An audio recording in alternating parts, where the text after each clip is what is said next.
Dios los bendiga, hermanos y amigos. Dios los bendiga y los guarde. Un gozo y un privilegio compartir con ustedes nuevamente la palabra de Dios por estos medios digitales, por mi perfil de Facebook, Dilmari Vilches, y por mi canal de YouTube, en Rincón de Dios, que para anunciar las virtudes de aquel que nos llamó de la tiniebla a su nombre admirable, dándole gracias a Dios por un nuevo día de vida que me da, donde me permite compartir su palabra infalible, inerrante y todo suficiente, que es la única que puede salvar al hombre de la ira de Dios por causa de sus pecados. Así que le pido a Dios que sea hablando a través de mí, salvando a muchos, restaurando a muchos, dándole fe a muchos y vida eterna a muchos. Se lo pido todo en el nombre de mi Señor Jesús, al Dios de Israel. Amén y amén. Gloria a Dios. Entonces, bueno,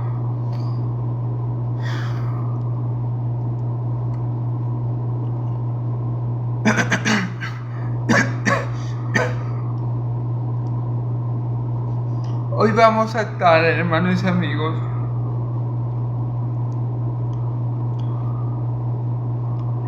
en Lucas 10, ¿verdad?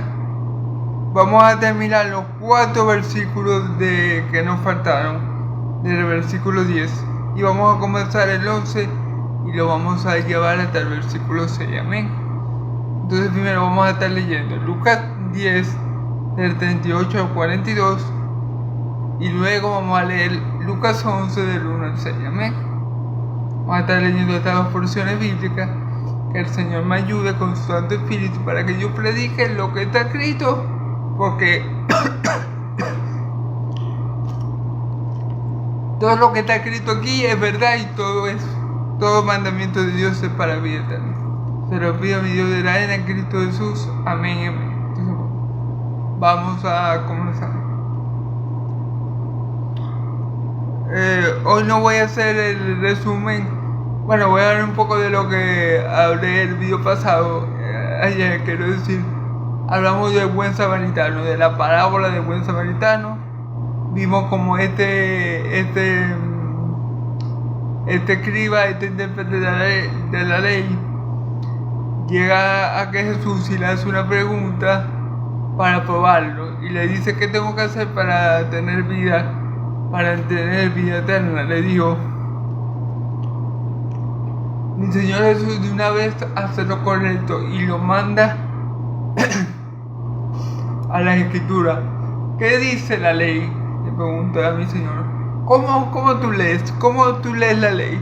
¿Qué dice en la ley? Bueno, él le dice, en la ley dice, amarás al Señor tu Dios con toda tu mente, con todo tu corazón y con toda tu fuerza, y amarás a tu prójimo como a ti mismo. Y mi Señor Jesús le dice, bien has dicho, haz eso y vivirás. Amén.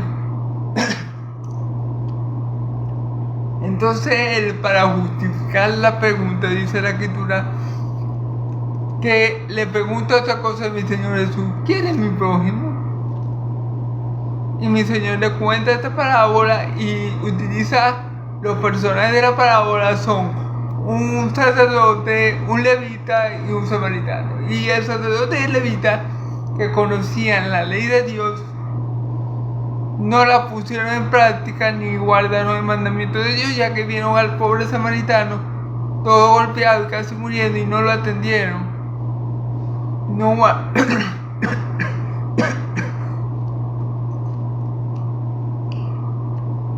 guardaron el mandamiento de Dios porque no usaron misericordia. Porque eso era algo que distinguía algo que distinguía, ¿no?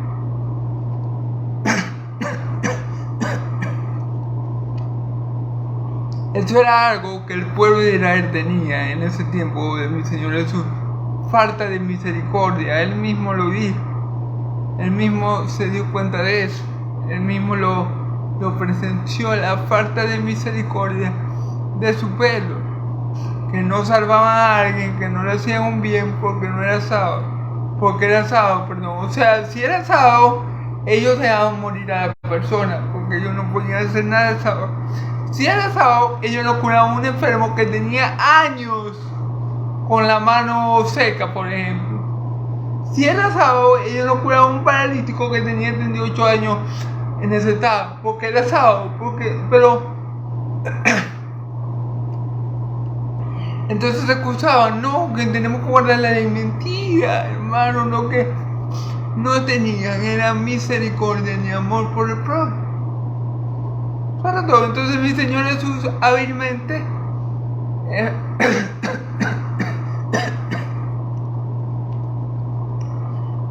arma esta parábola para demostrar a este intérprete de la ley lo que le hacía falta. Le hacía falta aplicar la misericordia, usar la misericordia y hacerle bien al prójimo como ese samaritano de la parábola lo hizo. Amén, porque haciendo eso heredaría la vida eterna. Y no es que la salvación es por obra, pero la fe que salva produce obras. Amén. No quiero que se me confunda. La salvación no es por ninguna obra que yo haga o por ninguna obra que yo deje de hacer. La salvación es del Señor. Es por obra y gracia de la obra de Cristo Jesús. Es porque el Espíritu Santo nos selló y es porque el Padre nos va a guardar para que podamos obtener la salvación. Amén.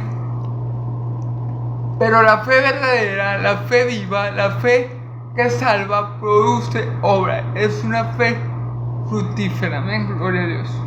Entonces, bueno, vamos a comenzar. Primero, eso como resumen de lo que se dio ayer. Si quieren ver el video completo.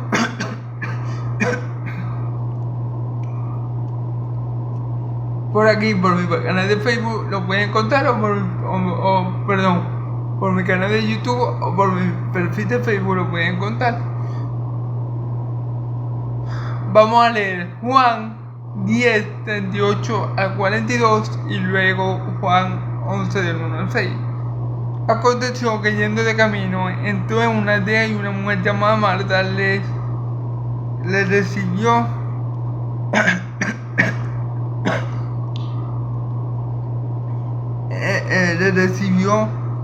sentándose a los pies de Jesús. Le recibió en su casa, Aconteció que yendo de camino entró a una aldea y una mujer llamada Marta le recibió en su casa. Esta tenía una hermana que se llamaba María, la cual, sentándose a los pies de Jesús, oía sus palabras. Pero Marta, preocupada con muchos quehaceres y acercándose, dijo: Señor, no tienes cuidado, no te da cuidado que mi hermana me deje servir sola. Dile pues que me ayude.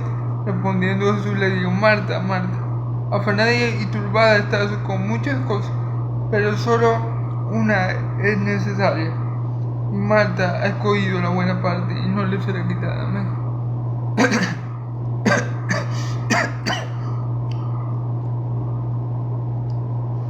Gloria a Dios. Entonces, vamos a ir como siempre interpretando versículo por versículo el texto bíblico y que el Señor mi Dios me ayude a interpretarlo correctamente para que Él sea glorificado en esta hora por medio de su palabra, por medio de su Espíritu Santo que me lo haga saber y por medio de este siervo inútil que soy. Amén. Ok. Aconteció que yendo entró en una aldea y una mujer, Marta, le recibió en su casa. Ok. Jesús se fue de allí, de donde estaba hablando con el escriba, entró en una aldea y una mujer llamada Marta le recibió en su casa. ¿Okay? Marta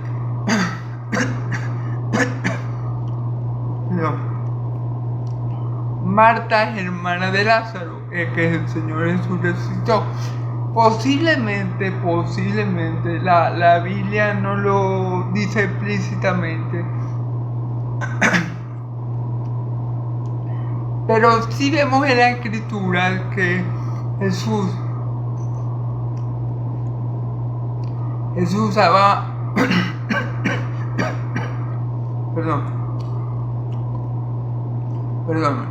Jesús amaba mucho a esa familia. Jesús amaba mucho a esa familia, o sea, quería mucho a esos hermanos, a Marta, María y Lázaro. Es más, cuando Lázaro muere, cuando Lázaro está enfermo, mandan a avisar a mi Señor Jesús, y el que le va a avisar le dice: Señor, el que tú amas está muriendo, está muy enfermo. Entonces, posiblemente esa familia, la familia de Lázaro, Marta y María, conocían a Jesús de su niñez. Posiblemente eran amigos de la familia de mi Señor Jesús, de la familia terrenal de mi Señor Jesús, es decir, de José y María. Posiblemente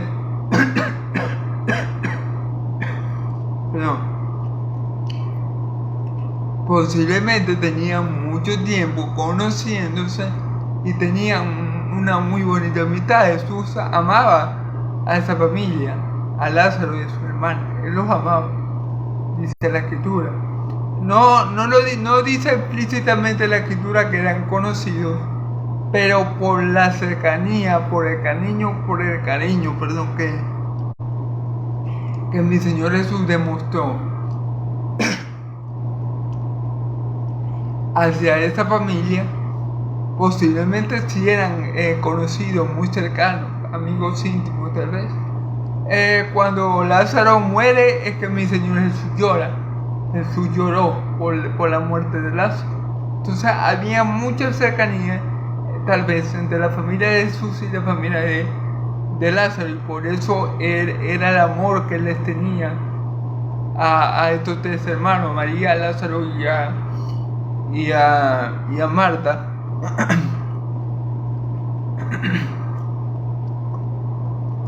Por eso perdón, hermano, sé que no es fácil escucharme a mí predicar con esto, pero bueno, por gloria a Dios. ¿Amén? Y como le iba diciendo, por eso seguramente mi Señor Jesús, al entrar en esta aldea, se dirigió de una vez a la casa de Marta y María y Lázaro, porque ellas eran conocidos de él y él le tenía mucho afecto. Posiblemente, como le digo yo, eran amigos desde hace mucho, y la familia de Lázaro era amiga de la familia de José y María, entonces por eso se conocían desde hace tiempo. Como les digo, la Biblia no lo dice explícitamente, pero sí nos deja ver el cariño entrañable que tenía Jesús por esa familia. Y supongo que era porque era una persona que tenía tiempo conociendo y tratándome.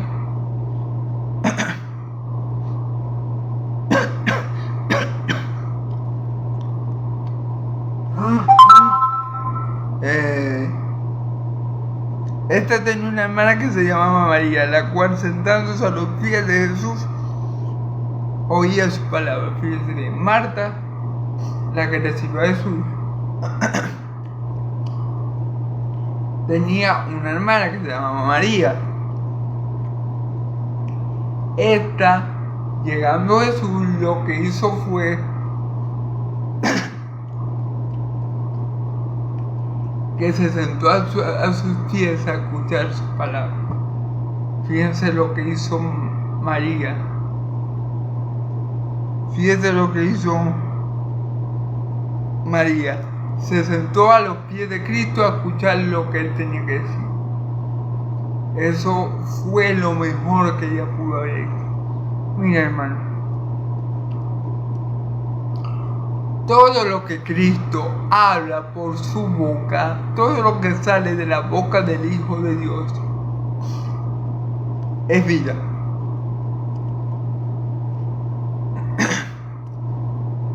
Es vida. No. Es vida y vida eterna. Todo mandamiento de Dios es vida eterna. Cuando nosotros nos dedicamos, cuando nosotros nos disponemos de corazón a escuchar la palabra de Cristo, la palabra de Dios, porque Padre y Hijo no son, suceden cosas maravillosas. Hermanos, no hay una mejor decisión que podamos tomar que escuchar la palabra de la boca de mi Señor Jesús.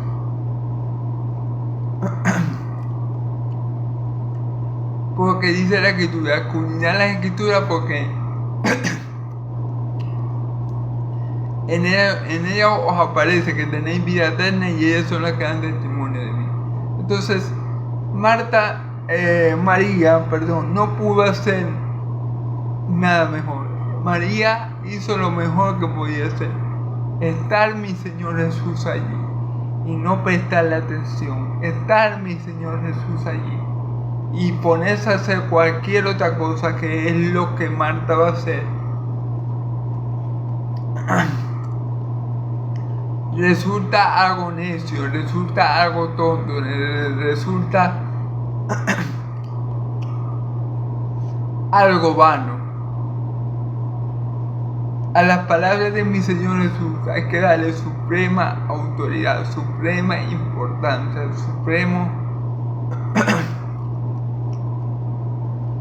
supremo valor. No está ahí cualquiera, está ahí el Hijo de Dios viviendo. No está ahí cualquiera. Vamos a ver qué está. Fíjense cómo actuó María. Se sentó a los pies de Cristo.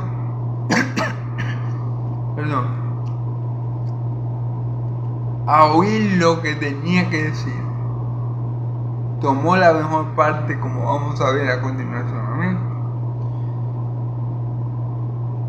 Esta tenía una hermana que se llamaba María, la cual, sentándose a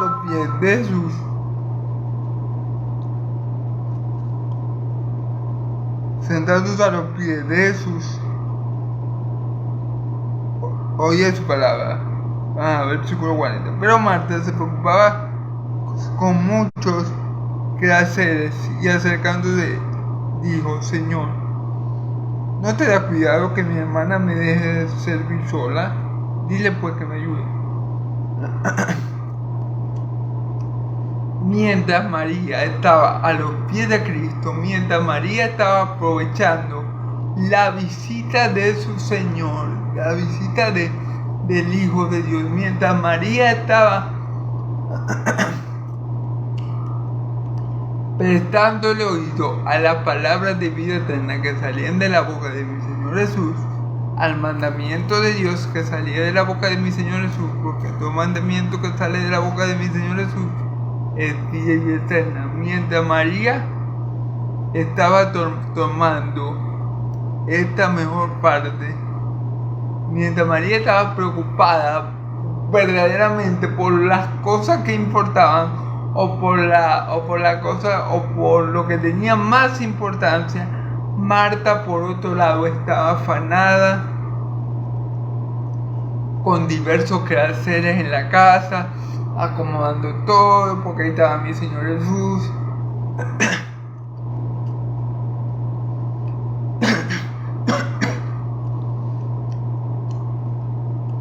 Y le dice al Señor Jesús que le diga a María que la ayude. Fíjese bien lo que le dice. No te da cuidado que María me deje servir sola. Dile pues que me ayude.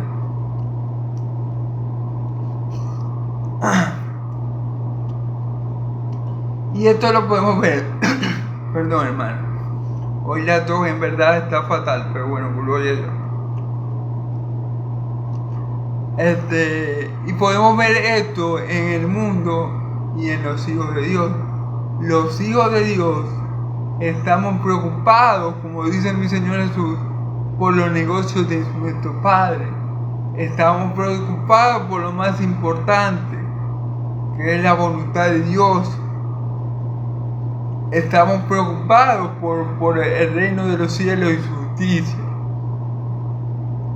Los hijos de Dios estamos preocupados por la cosa de arriba, donde también está mi Señor Jesús sentado a la diestra de Dios, ¿verdad?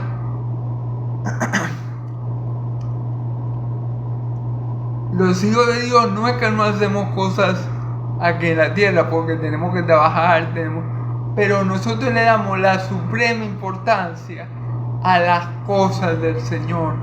Yo no le quiero decir con esto que no hagan más nada, que no trabajen, que no atiendan a su esposo, que solamente sirva al Señor. No. Yo les quiero decir con esto que lo más importante siempre en la vida de un hijo de Dios tiene que ser Dios. Lo demás queda como lo demás queda en segunda o tercera posición. Lo más importante es servir a Dios, lo más importante es conocer a Dios, lo más importante es estar bajo la voluntad de Dios. Después, lo demás vendrá por añadidura.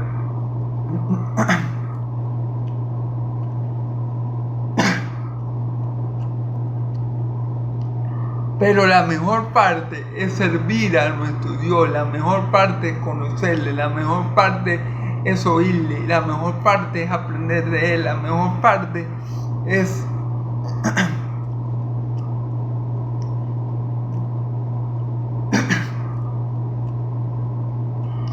la que Dios tiene preparada para todos sus hijos.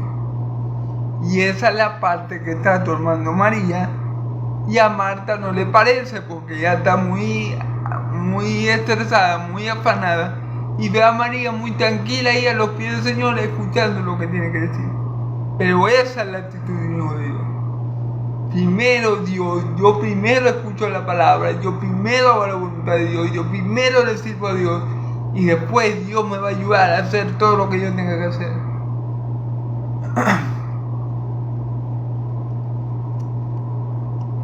Pero Marta estaba afanada con las cosas con los quehaceres mundanos. Y estaba desperdiciando la oportunidad de recibir palabras de vida eterna.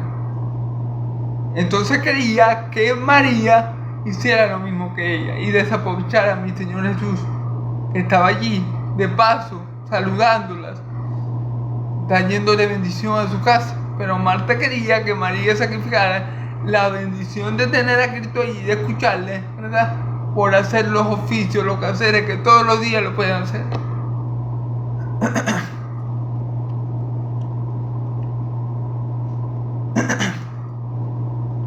¿Cuántas veces tuvo Jesús en la casa de María según la Biblia? De María y Marta, no lo sabemos. Posiblemente esta vez y posiblemente cuando Lázaro murió también estuviera, ¿verdad? Pero no se puede desaprovechar una oportunidad como esta. Para el Señor siempre lo mejor, para el Señor siempre el primer lugar, para el Señor siempre el lugar más preeminente en nuestras vidas.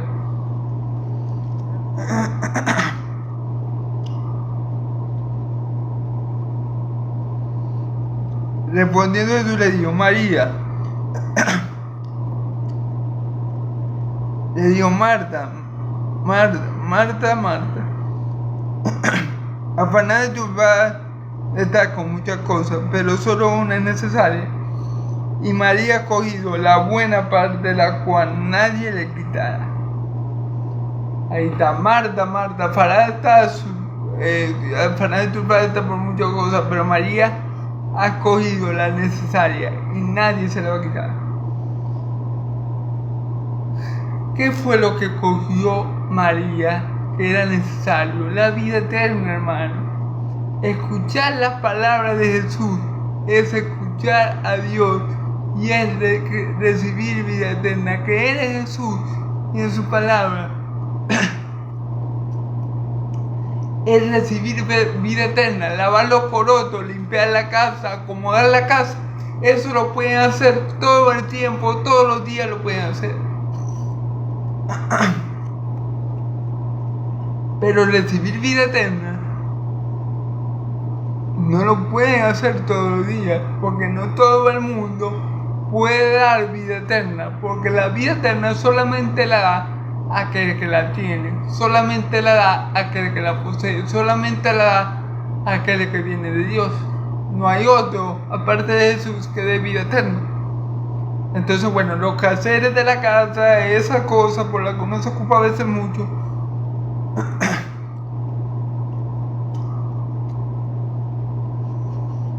no son necesarios.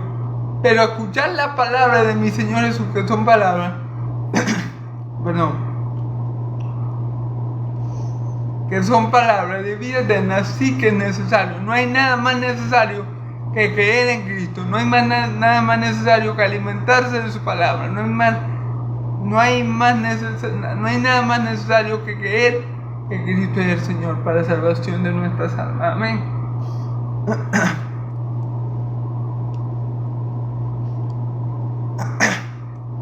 Entonces María, a diferencia de Marta, estaba tomando la buena parte, estaba tomando la única cosa que verdaderamente era necesaria, que es la vida eterna, hermano. Los quehaceres de la casa, los oficios, el trabajo, eso lo vamos a hacer. Si Dios quiere lo permite, lo vamos a hacer. Lo vamos a hacer. Hay un tiempo para todo, pero nadie aparte de nuestro Señor Jesucristo puede proveer al hombre vida eterna. Y vida eterna a través de su palabra. Y María se había sentado a los pies de Cristo a escuchar esa palabra. ¿Dónde iremos, Señor, si tú solo tienes palabra de vida eterna? Claro, hermano. Entonces por eso Marta cogió lo que era necesario, la vida eterna. Escuchar a mi Señor Jesús, creer en Él, para vida eterna. Eso era lo necesario. Lo que Marta estaba haciendo era secundario, terciario, no sé si es una palabra, pero ya le dije. En fin, eso lo podía hacer ella en cualquier momento del día, a cualquier hora, en cualquier instante.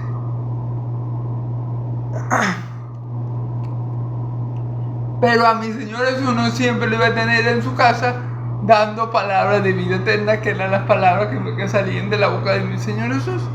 Entonces, obviamente es necesario siempre, antes de todo, poner atención a la palabra de Cristo.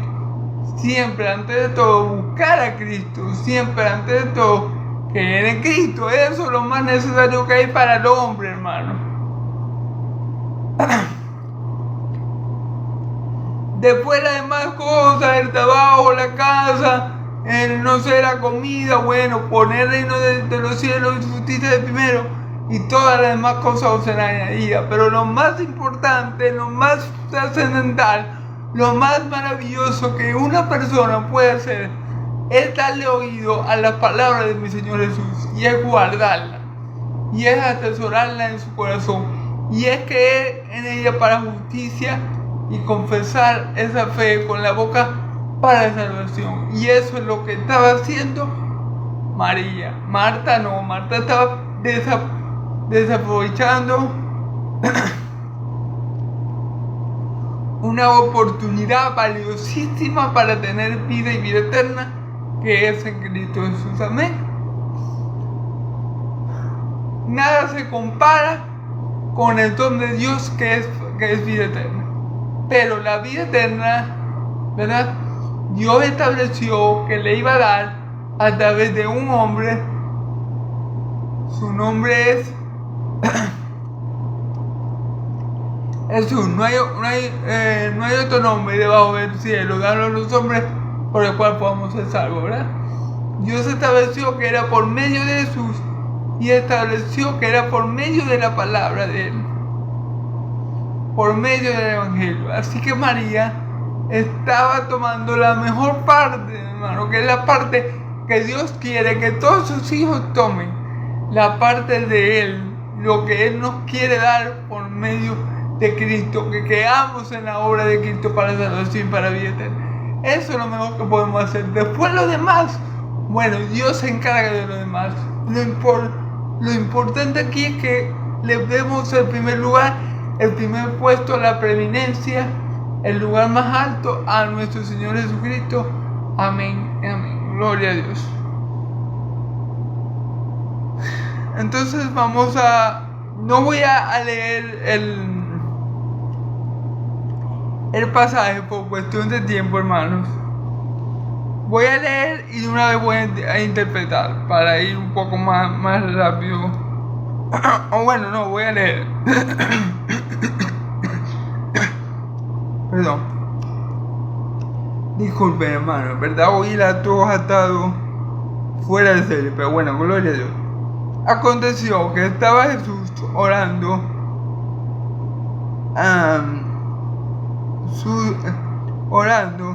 sus discípulos orando en un lugar, y cuando terminó uno de sus discípulos dijo: Señor, enséñanos a orar, como también Juan enseñó a sus discípulos. Y Jesús le dijo: cuando eres decir, Padre nuestro que estás en los cielos, santificado sea tu nombre, venga tu reino, haga tu voluntad, hágase tu voluntad, como en el cielo, así también en la tierra.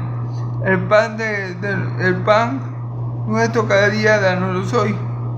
Perdona nuestros pecados, porque también nosotros perdonamos a todos los que nos ofenden, a todos los que nos deben, y no nos metas en tentación, mas líbranos del mal, Amén. Vamos a darlo ahí, mas líbranos del mal. Amén. Ok, vamos a dejarlo ahí.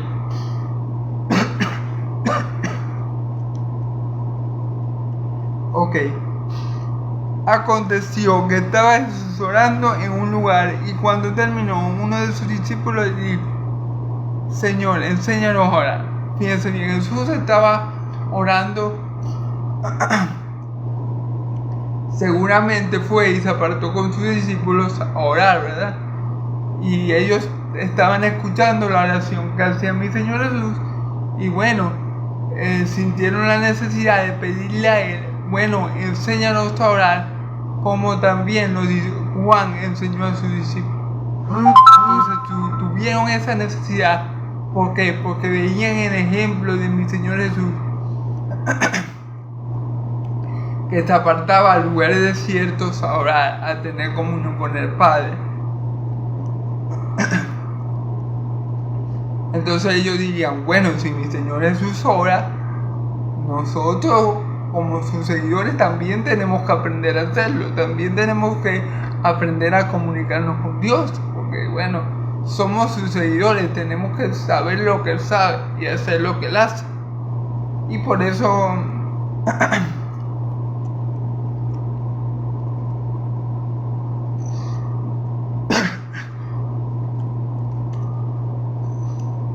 cuando Jesús terminó de orar, uno de sus discípulos le dijo: Señor, enséñanos a orar, como también Juan enseñó a sus discípulos. Fíjense bien que Juan también había enseñado a orar a sus discípulos.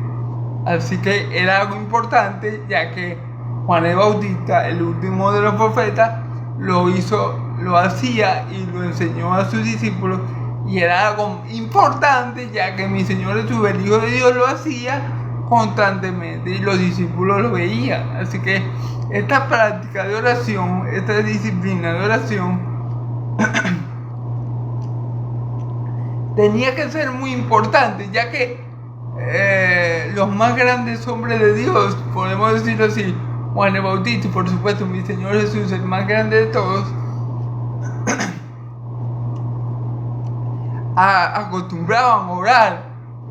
Entonces ellos dijeron: no, este apóstol pensaría: no, tenemos que decirle a mi Señor Jesús que nos enseñe a orar, porque tiene que ser muy importante, ya que Él lo practica mucho, ya que Él está constantemente en oración. Entonces tiene que ser algo importante para nosotros, para nuestra vida espiritual. Entonces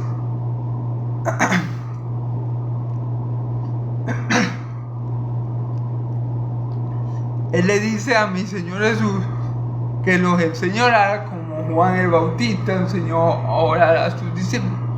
Versículo 2, le dijo: cuando oréis, decid: Padre nuestro que estás en los cielos. Ok.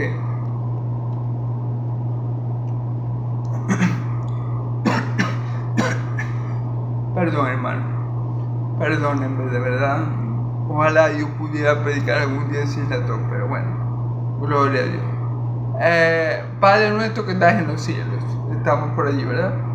Primero que nada, Jesús rompe un tabú. Jesús hace algo que nadie más ha hecho en la historia de Israel y hasta ese momento, en la historia de la humanidad, que es decir, llamar a Dios, al Dios vivo y verdadero de Israel, Padre.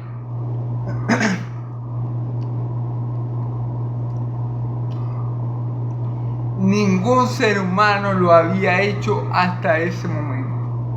Por esta misma razón, porque Jesús atrevía a llamarle a Dios Padre, era que los fariseos lo querían matar. O bueno, esa fue la excusa que ellos tomaron. De ahí fue donde ellos se agarraron para querer matar a mi Señor Jesús. Pero sabemos que lo querían matar porque era hijo del diablo. Sabemos eso, ¿verdad? Perdón. Entonces, como les dije, mi Señor Jesús hace algo que ningún hombre debería hacer. Ningún judío, ningún rabí, nadie se había debido hacer. Que es llamar a nuestro Dios, su Dios también, Padre. Pero Él hace algo muy importante. Dice, oraré así. Padre nuestro.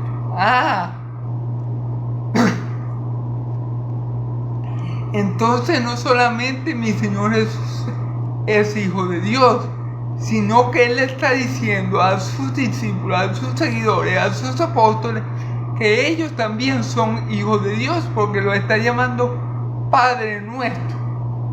O sea, en plural. Ok, Dios es mi Padre celestial, el Padre de mi Señor Jesús, pero también es su Padre. Ok. Ahora, perdona.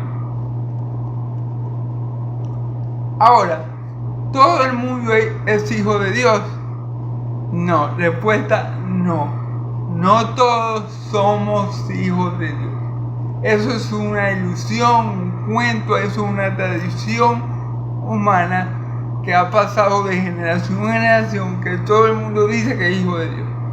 Pero la Biblia es clara. Perdón. En 1 de Juan 1:12 o 1:14, no recuerdo bien exactamente, pero por ahí está. 1 de Juan 1:12 o 1:14. Dice, a los suyos vino y los suyos no le recibieron. Mas a los que le recibieron, que ya no es su nombre, le dio la potestad de ser hechos hijos de Dios. No por sangre, ni por carne, ni por voluntad de hombre, sino por voluntad de Dios. ¿Qué quiere decir eso? Que yo no soy hijo de Dios porque yo amanecí un día y dije, no, yo ahora voy a ser hijo de Dios. No. Yo no tengo el poder para convertirme a mí mismo en un hijo de Dios. Yo no tengo autoridad propia para decir de repente, yo soy hijo de Dios. No. A mí me da la autoridad de ser llamado hijo de Dios, el Hijo de Dios. A mí el que me convierte en hijo de Dios es el mismo Dios de Israel, porque dice que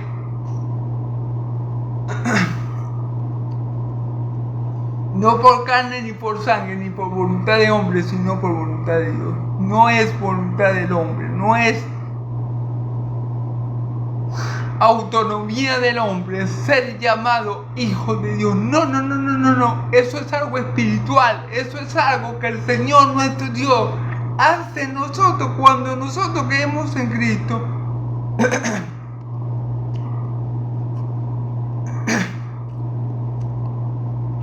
Él nos regenera, nos hace nueva criatura y pasamos de ser criaturas creadas por Dios a ser hijos de Dios por medio de Cristo Jesús.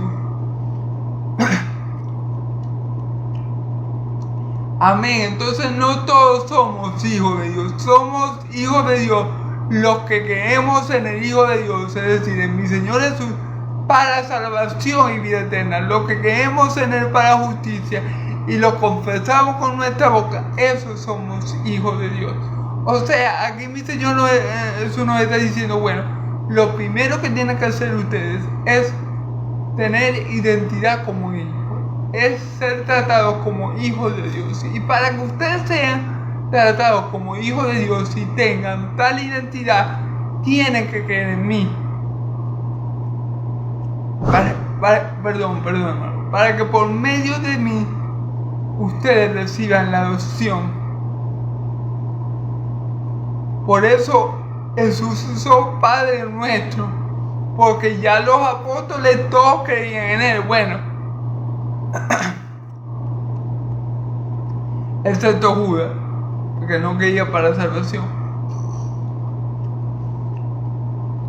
Pero por eso Él utiliza el Padre Nuestro, porque ya todos los apóstoles ya eran hijos de Dios, porque habían creído en Cristo para salvación, excepto Judas Iscariote. Entonces, como ya ellos creían en Cristo, ya ellos pasaron de ser criaturas a hijos de Dios. Pero no fue que Pedro vino y una vez dijo, no, yo soy hijo de Dios.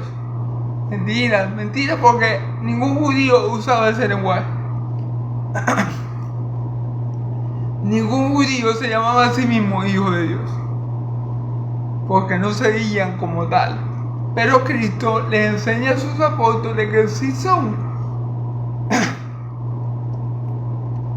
hijos de Dios, porque Él les da esa autoridad y esa identidad para ser llamados hijos de Dios. Amén. Entonces vamos a seguir, hermanos. Y entonces dice, Padre Nuestro que estás en el cielo.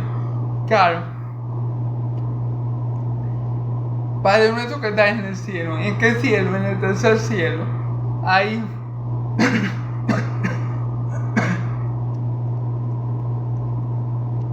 Según la Biblia hay tres cielos. Está este cielo azul, el cielo que es el universo y la galaxia, ese sería el segundo. Y el tercer cielo es donde Dios tiene su trono establecido, donde Dios tiene su morada, donde Dios tiene su Edén, donde Dios tiene las mansiones que nos ha preparado para que habitemos allí, su reino. Amén. Entonces, Padre Nuestro que estás en los cielos. Ahí está identificando que el Padre de Él y de los apóstoles y el nuestro también, que habemos creído en Él, no es de este mundo. Es celestial, no es de la tierra, es de arriba. No es carnal, sino espiritual. Amén. Vamos a seguir.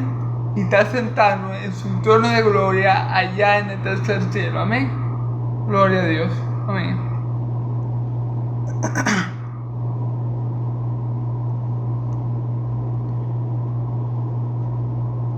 Hágase tu voluntad como en el cielo, así también en la tierra. Fíjense bien, hágase tu voluntad. Una oración que tenemos que imitar. Esta es una oración modelo que nosotros tenemos que analizarla bien, porque es una oración perfecta. Hágase tu voluntad. Esto es lo que tenemos que orar los cristianos, los hijos de Dios, constantemente. Hágase tu voluntad. Mi Señor Jesús lo hizo en el monte de Getsemaní. Cuando le pidió a Dios que si era posible pasar esa calidera, que lo hiciera, pero que no se hiciera como Él quería, sino como Dios quería.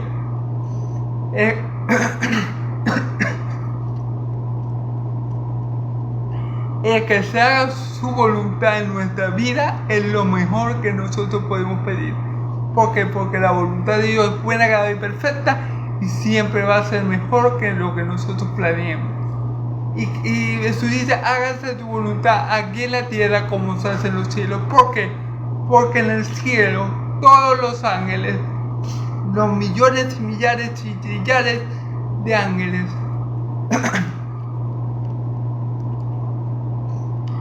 perdón, hermano, Ellos hacen la voluntad de Dios siempre. Ellos se gozan. Los ángeles del cielo se gozan en hacer la voluntad de Dios. Así como mi Señor Jesús dijo: yo tengo otra comida que vosotros no conocéis, a su apóstol. Mi comida es hacer la voluntad de mi Padre que me envió. Bueno, para los ángeles, para todos los servidores celestiales, es un gozo, es una alegría, es una dicha, es un privilegio hacer la voluntad del Padre. Ellos no lo hacen obligado, no lo hacen porque Dios los obliga, no. Ellos les sirven con amor, con devoción, con cariño, con afecto, con ternura. Hacen la voluntad del Padre. Siempre los ejércitos celestiales hacen todo lo que Dios les dice que hagan. Y nada de lo que Dios les dice que hagan, ellos dejan de hacer. Entonces mi Señor Jesús dice: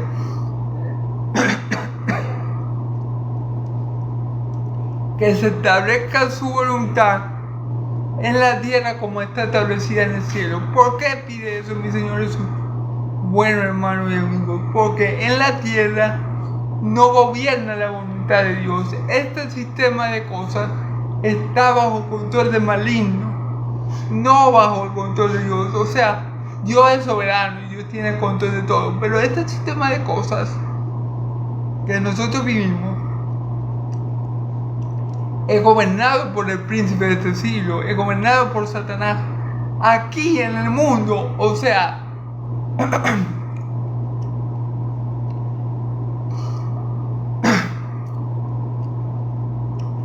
en el mundo gobierna la voluntad del enemigo. Aquí en el mundo no está establecida la voluntad de Dios.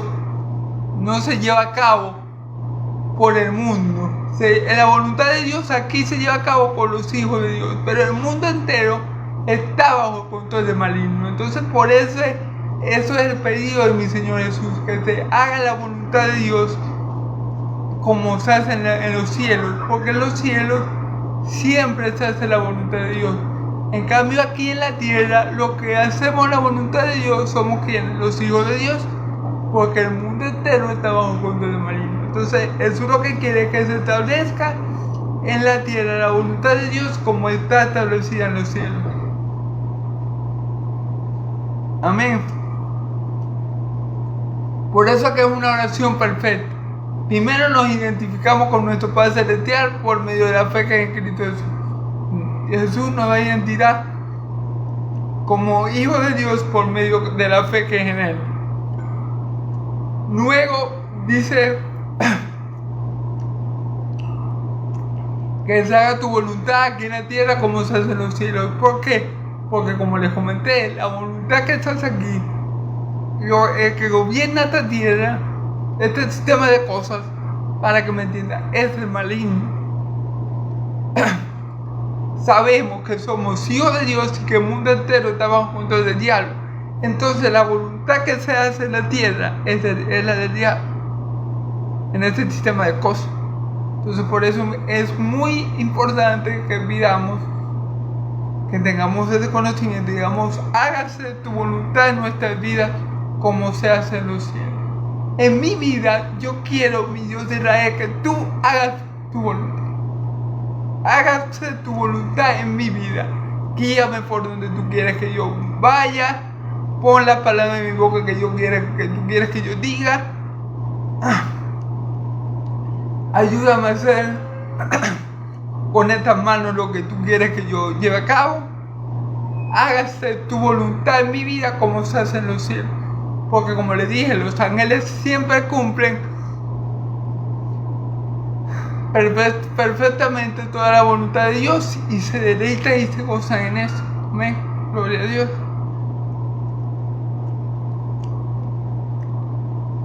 El pan nuestro de cada día, dánoslo hoy.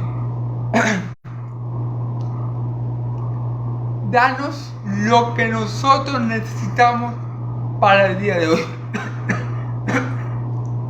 Es decir, dame lo que yo necesite para mantener este cuerpo funcionando para mantener este cuerpo fuerte, para hacer tu voluntad. Dame lo que necesita mi cuerpo y mi espíritu. Dame lo necesario para que yo, mientras viva en la tierra, te pueda servir como tú te mereces. Dame lo que yo necesito, Padre. No te pido más. Dame lo que tú tienes preparado en tus manos para mí, que eso es lo que yo necesito y eso es lo que tú me vas a dar para que yo te pueda servir como tú te mereces. Dame el sustento de mi cuerpo físico, pero también dame el pan espiritual, pero también dame el pan de vida, pero también dame a Cristo, pero también déjame conocerlo. Dame lo que mi cuerpo y mi espíritu necesitan para hacer tu voluntad. Dame el pan de cada día, dame lo que yo necesite cada día, tanto físico como espiritual, para yo llevar a cabo aquí en la tierra tu voluntad. Amén. Gloria a Dios. Perdona nuestros pecados, porque también nosotros perdonamos a todos los que nos deben. Ok. Esto es importante.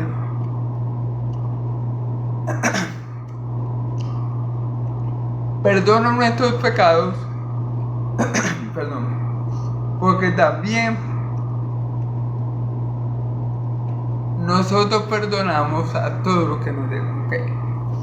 Mira, hermano, si nosotros queremos alcanzar la misericordia de Dios, si nosotros queremos ser perdonados por Dios, tenemos que perdonar a todo aquel que nos ofende. Si queremos recibir misericordia, ¿qué tenemos que dar? Misericordia. Uno va a cosechar lo que uno siembra, hermano. Si nosotros somos misericordiosos y perdonamos a los que nos ofenden o a los que nos deben, Dios va a hacer lo mismo con nosotros, porque si nosotros somos malos y aún así somos misericordiosos y perdonamos a nuestros deudores, ¿cuánto más Dios no lo va a hacer? Que es bueno y misericordioso por naturaleza. Amén. Entonces es importante, hermano, no crean que vamos a ser perdonados si no perdonamos a aquel que nos ofende. No podemos pedirle a Dios, perdónanos por nuestra falta, cuando nosotros estamos airados con nuestro hermano, con nuestro vecino, con nuestro amigo. No, tenemos que perdonar a nuestros deudores. ¿Se recuerdan la parábola de los deudores? Que uno debía mucha cantidad y el rey fue movido a misericordia y le perdonó toda esa cantidad, pero ese que fue perdonado no le pudo perdonar una pequeña deuda a un amigo que tenía y le exigió que se la pagase. El amigo le rogó y dijo: sí, yo te pagaré, dame más tiempo. Pero este hombre no tuvo misericordia y metió al amigo a la cárcel. Y cuando el rey se enteró de lo que había hecho ese siervo malo, lo llamó y le dijo: yo te perdoné la gran deuda porque tú me rogaste que lo hiciera. ¿Por qué tú no hiciste lo mismo con tu compañero? Y por eso el rey agarró y metió al siervo y mandó al siervo malo a la cárcel y hasta que le pagara toda la deuda. Entonces, así no va a tratar Dios a nosotros si nosotros no somos misericordiosos y no perdonamos a aquellos que nos ofenden. Si nosotros no damos misericordia y no damos perdón a nuestros semejantes, no pensemos que vamos a hallar misericordia y perdón de parte de Dios. Por eso es muy importante, hermano, si estamos airados con alguien, perdonémoslo. Si estamos mal con alguien, hablemos con él, hagamos las paces.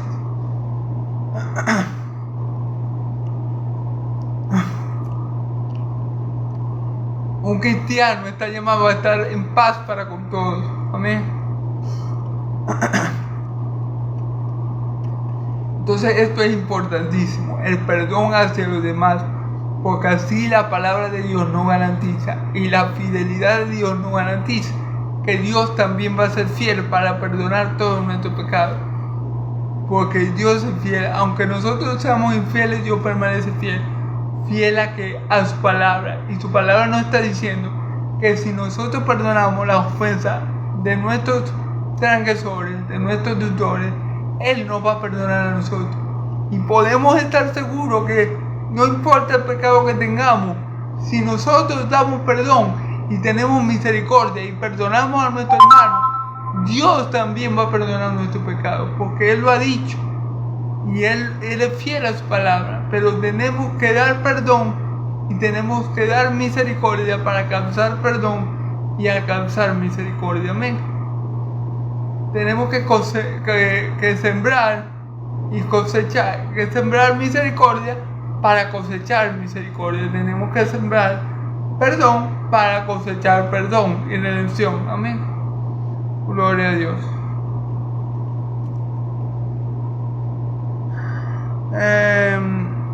Y después dice, y no nos metas en tentación, mas líbranos del mal. Aquí la traducción correcta, esta traducción no me gusta mucho porque dice, y no nos metas en tentación. No. Dios no tienta a nadie, Dios no puede ser tentado y Él no tienta a nadie. Dios no tienta a nadie, porque tentar es un mal. ¿Ok? La traducción mejor aquí es, no nos dejes caer en tentación. Eso sí, no nos metas en tentación. La Reina Valera aquí no me gusta como lo dice, no nos metas en tentación, porque pareciera, por cómo está escrito, que es Dios el que nos mete en la tentación. No. Pero dice Santiago que Dios no puede ser tentado y Él no tienta a nadie. Por ende, a mí me parece que la mejor traducción aquí es, no nos dejes caer en la tentación. Tentaciones siempre van a haber, porque estamos en esta carne y tenemos este cuerpo terrenal, carnal, natural, que es tentado. Pero ¿qué dice la Escritura? Fiel es Dios, que no nos ha sobrevenido tentación, que no ha sobrevenido vosotros tentación que no es humana. Y fiel es Dios, que no permitirá que seáis tentados más de lo que podéis soportar, y con la tentación proveerá una vía de escape para poder resistir. Entonces, el Hijo de Dios, cuando tiene la tentación, tiene la opción de clamar al Padre, porque el Padre ha dicho que Él es fiel para librarnos de la tentación, que Él es fiel para que cuando venga la tentación también encontremos de una vez la salida y no caigamos en pecado. Y eso es lo que tenemos que pedirle al Padre, que no nos deje caer en la tentación, que nos guarde, que sea escudo de león nuestro y que ninguna tentación pueda tocar nuestra vida. Y si la toca, que Él nos dé la salida para poder resistirla, como dice la Escritura. Porque ser tentado no es un pecado. El pecado es si yo cedo a la tentación. Pero si yo, cuando entro en la tentación o cuando soy tentado, alzo la mirada al cielo y le pido a Dios que me ayude con esta tentación, Dios, que es bueno y misericordioso y que lo ha prometido en su palabra, Él lo va a hacer y me va a librar de la tentación. Amén. Pero fíjense que todo lo que Jesús pide en la oración del Padre Nuestro es necesario. Y todo es espiritual. La mayoría de las cosas que Jesús pide en el Padre Nuestro son cosas espirituales. Son cosas para nuestra vida eterna. Son cosas necesarias para nuestra buena salud espiritual y nuestra correcta comunión con Dios. ¿Ok? Así que cuando nosotros vamos a formular una oración, tenemos que tener en cuenta la voluntad de Dios. Tenemos que tener en cuenta que Dios es nuestro Padre si creemos en Cristo, y tenemos que tener en cuenta cuando vamos a pedirle perdón a Dios, si nosotros habemos perdonado a algunos de nuestros amigos o nuestros hermanos o nuestros familiares que nos hayan hecho alguna cosa mala Tenemos que tener en cuenta todo esto al momento de ejecutar o de elaborar una buena oración. ¿Amén? ¿Qué más dice ya para terminar? Dice: y no nos metas en tentación, mas líbranos del mal. Claro, hermano, esto es necesario. ¿Por qué? Porque, como lo dije, estamos en un mundo gobernado por el maligno. Estamos en un mundo que está podrido. Estamos en un mundo que odia a los hijos de Dios. Estamos en un mundo que cada vez va más para Sodoma y Gomorra.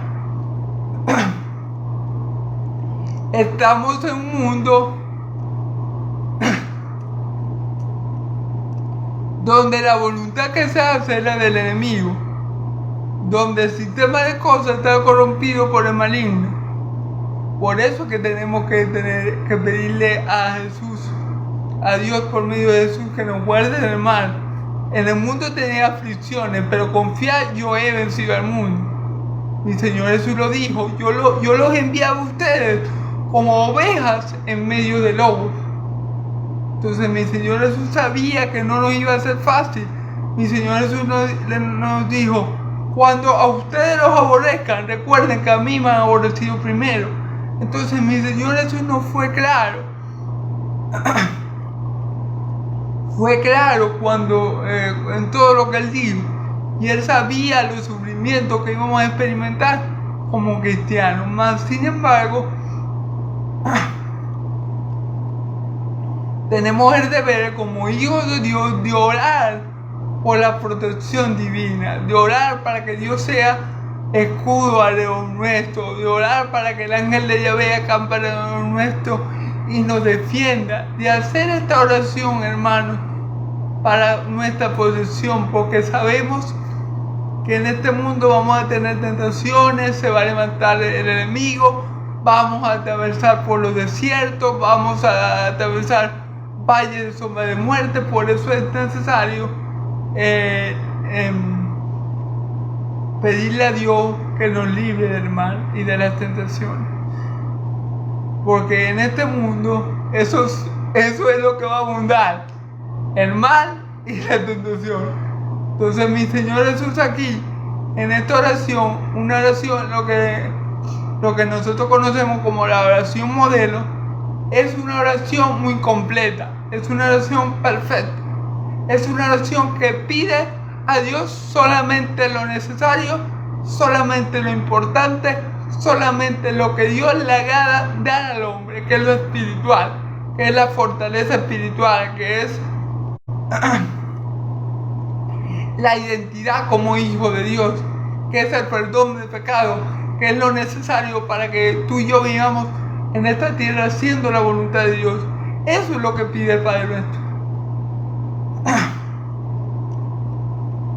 A diferencia de otras personas por allí que yo declaro, yo decreto, yo afirmo, no. Mi Señor Jesús pide que se haga la voluntad de Dios. Él pide que se establezca su voluntad. Él pide que nos perdone los pecados. Él pide lo necesario para que vivamos el día a día. Él pide que seamos llamados hijos de Dios. Eso es lo que Él pide, lo necesario, lo importante, lo trascendental, lo de verdadero valor, es lo que debemos pedir en nuestras oraciones. No tenemos que enfocarnos tanto en los materiales, en lo que nos hace falta, en esto o aquello. Dios lo sabe. Abramos nuestra boca como mi Señor Jesús y pidamos lo que Dios quiere que pidamos. Pidámosle al Espíritu Santo que nos guíe para hacer una oración perfecta como mi Señor Jesús lo hizo, para que esa oración sea escuchada por el Padre y por su gracia nos dé lo que nosotros le habíamos pedido. Amén, hermano. Entonces, bueno, Dios los bendiga mucho, Dios los guarde.